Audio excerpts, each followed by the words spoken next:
Quer entender a sociedade que a gente vive hoje? Curso Sociedade do Consumo para Zygmunt Bauman, do Colunas Tortas, ministrado por mim, link na descrição. Bora pro vídeo. Sabe quando você está entrando num grupo novo, numa comunidade nova e existem certas inconveniências que é necessário tolerar? Pois bem, eu gostaria de falar sobre isso hoje. Eu sou Vinícius Siqueira, mestre e doutorando em Educação e Saúde pela Unifesp, e aqui eu falo de análise do discurso e teoria social. Olá, tudo bom? Gostaria de falar com a ajuda da Fabi, que trouxe pra gente um vídeo muito interessante em que ela conta 2 casos de inconveniência e eu vou usar como mote para nossa conversa. Para mim foi mais interessante o segundo caso e é ele que eu vou pegar pra gente falar sobre esses casinhos de inconveniência que às vezes ultrapassam o limite e muitas vezes mostram pra gente a comunidade, o grupo que vale a pena entrar e aquele que não vale a pena entrar. Vamos dar uma olhada. Tava aqui pendurando roupa e pensando naquela frase que dizem que inconveniência é o preço que se paga para se fazer parte de uma comunidade. E eu acho que as pessoas capricham na parte da inconveniência, né?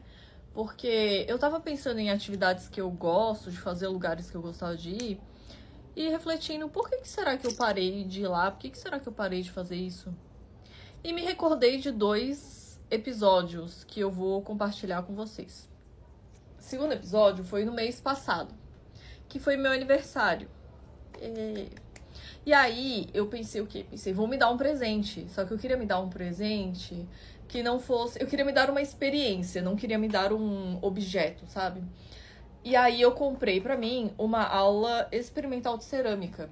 Eu já tinha feito aula experimental, só que em outra escola. Aí eu queria fazer nessa escola pra ver se eu gostava do professor, da escola em si, das instalações e tal. Beleza, cheguei lá, tinham 2 colegas que eu também não conhecia, iam fazer a aula experimental comigo, o primeiro dia delas também. E aí o professor estava ensinando a como amassar a argila, que é a primeira coisa que você tem que fazer isso, para tirar as bolinhas de ar, né? Aí ele foi mostrando e eu já fui fazendo. Elas ainda não tinham começado e eu fui, imitando ele fazendo.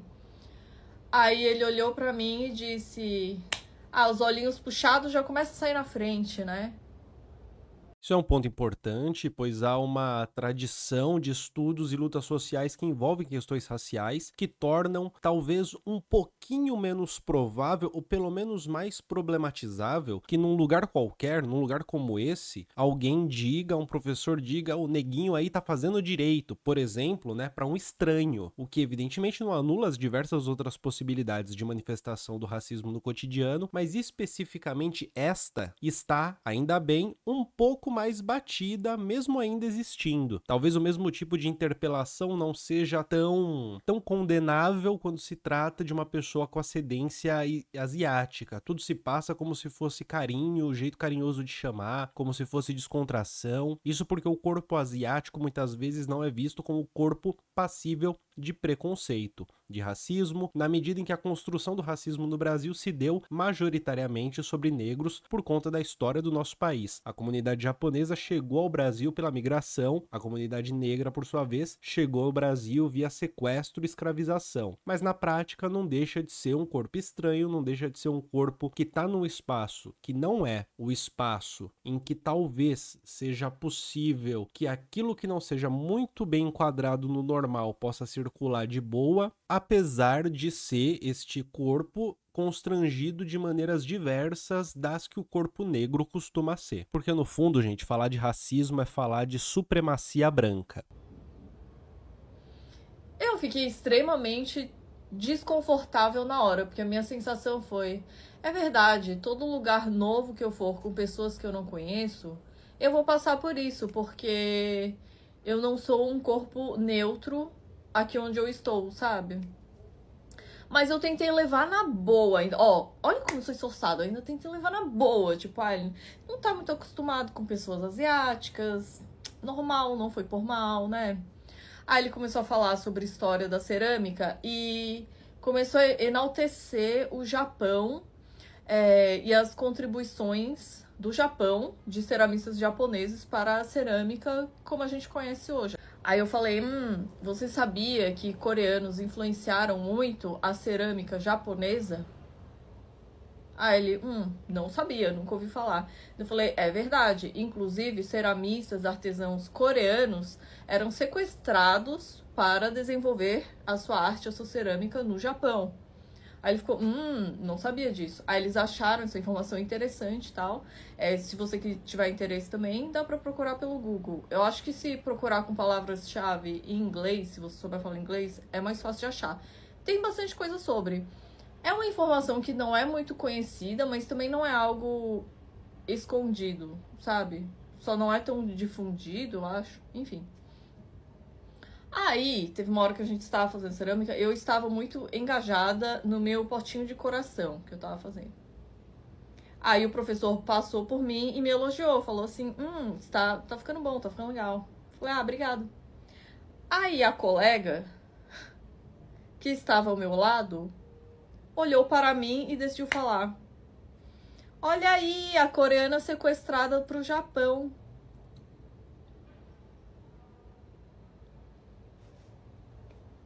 Aqui a gente tem o arremate. Vale dizer que nos comentários uma pessoa chega a perguntar se ela não constrangeu de volta a pessoa que fez o comentário sem noção, e a Fabi responde que o professor salientou que era um elogio. Ou seja, o próprio professor, autoridade naquele espaço, salientou que tal tipo de interpelação poderia ser feita e deveria ser entendida no clima de descontração como um elogio. Eu gostaria de falar sobre isso, tomando como mote a frase da Fabi, que o constrangimento é o preço que se paga para entrar em novos espaços. Eu acredito que o constrangimento é o preço que se paga para entrar em espaços específicos quando nós já somos estigmatizados. Eu entendo que há diversos níveis de constrangimento, diversas situações que podem causar isso, mas aqui o relatado é um tipo bem específico de constrangimento e que envolve o não pertencimento ao normal, seja ele qual for, e se situar justamente no interior. A pessoa vai lá, estigmatizada, se situa no interior de um espaço normatizado. É importante compreender que um espaço normatizado não é necessariamente um espaço preenchido por pessoas que se enquadram no normal, mas é um espaço em que a norma da convivência, a norma não questionada, a norma invisível, a norma que parece natural, é a norma do normal. Pierre Bourdieu tem um conceito interessante que é o de violência simbólica, que é aquilo que acontece quando a pessoa que é pertencente a um grupo dominado internaliza as formas de compreensão do mundo do grupo dominante, ou seja, um espaço normatizado não é um espaço sem pessoas fora do normal, mas é um espaço em que essas pessoas, as que estão fora da regra do normal, da norma, elas internalizam essa regra ou a praticam de maneira artificial, dominando,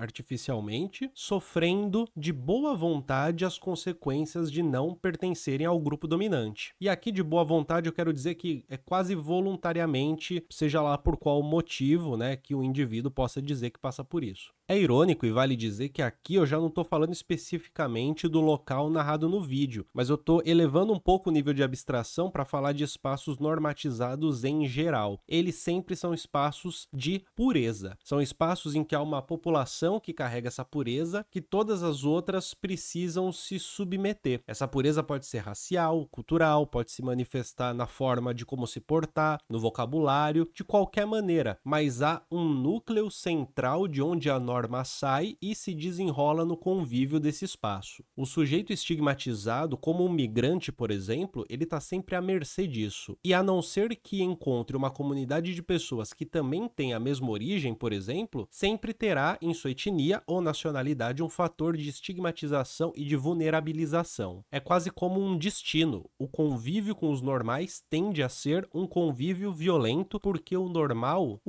não liga, não se importa e nem tem como se importar de certa forma, veja bem. É nesse momento que a empatia não serve para nada e a gente percebe que essa coisa, esse discurso da empatia, ele talvez seja um pouco exagerado, porque não é possível ter empatia naquilo que você desconhece. Empatia serve para os iguais, serve para o mesmo, não para o outro. Quando o outro é entendido como alvo de empatia, quando a gente entende o outro como alvo de uma empatia, ele na real está perdendo a sua alteridade e se transformando na fantasia fantasia do sujeito empático, da nossa fantasia, que a gente fantasia ser esse outro que precisa da empatia. Porque no fundo, né, trata-se de uma alteridade, a gente não tem a menor ideia do que é esse outro. E o que define o sujeito, em muita medida, é a imprevisibilidade. O que define o sujeito, em muita medida, é não ser possível saber 100% de que se trata este sujeito. Somado a isso, as regras de convivência, aquelas que não precisam ser ditas, aquelas que não são negociadas, não são tão operantes na nossa cultura, falando grossíssimo modo. A regra de convivência parece ser característica de locais chatos, né? Fica meio que assim, né? Coisa de gente chata. De locais que carecem de descontração. Porque a descontração aparece como uma forma de evitar o limite e, ao mesmo tempo, uma forma de se ter o direito de causar um desconforto e de ser, mesmo causando esse desconforto, tolerado. Mas perceba, não se trata de um desconforto simples, como a gente viu no início do vídeo, mas de um desconforto, como no exemplo, racial. Porque no fundo, essa ausência do limite, essa desculpa da descontração, é a desculpa para poder simplesmente agir da maneira como quiser. Porque isso seria um tratamento entre iguais. Entre iguais, você não precisa ter limite. Os iguais se conhecem por pressuposto. E perceba, eu acho que esse é um ponto importante, porque essa coisa da gente se considerar igual talvez seja um tiro no pé, sabe? Porque nós não somos iguais. Nós viemos de locais diferentes, pertencemos a culturas diferentes, nos detalhes, né? Pertencemos a jeitos de ser diferentes, jeitos de falar, de ouvir,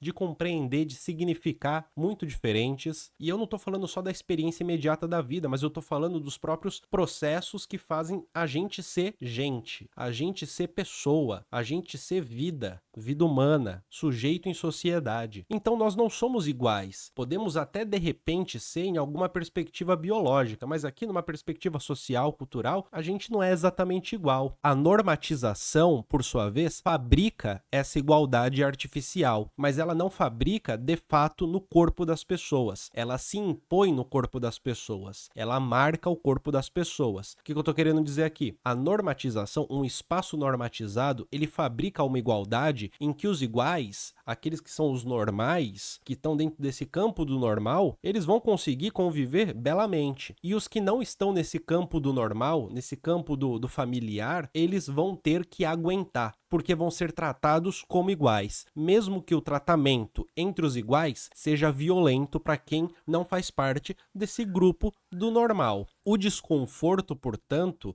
muitas vezes, dentro de um espaço que é normatizado, é um espaço que só tem gente da classe média alta, branca, de cabelinho arrumado, por exemplo. É um desconforto que tem ligação direta com o próprio estigma que você carrega, e não com um jeitinho de ser, uma coisinha, sabe? Uma excentricidade pequena ali ou aqui. Muitas vezes as excentricidades são só pequenas manifestações desse grande jeito de ser que não combina num espaço normatizado. E no fim das contas, o preço da calorosidade brasileira é o desconforto cordial causado sobre o corpo não normatizado. Obrigado por ter visto esse vídeo, se inscreve no Colunas Tortas, compartilhe esse vídeo nos seus grupos de zap, deixa o like e seja membro do canal para ter acesso a vídeos exclusivos, a várias séries de vídeos sobre Michel Foucault, sobre Zygmunt Bauman, sobre Pierre Bourdieu, para você poder aproveitar, aprender um pouco mais e trocar ideia conosco no grupo exclusivo de zap só para membros. Tudo bem? Seja membro do Colunas Tortas. Muito obrigado.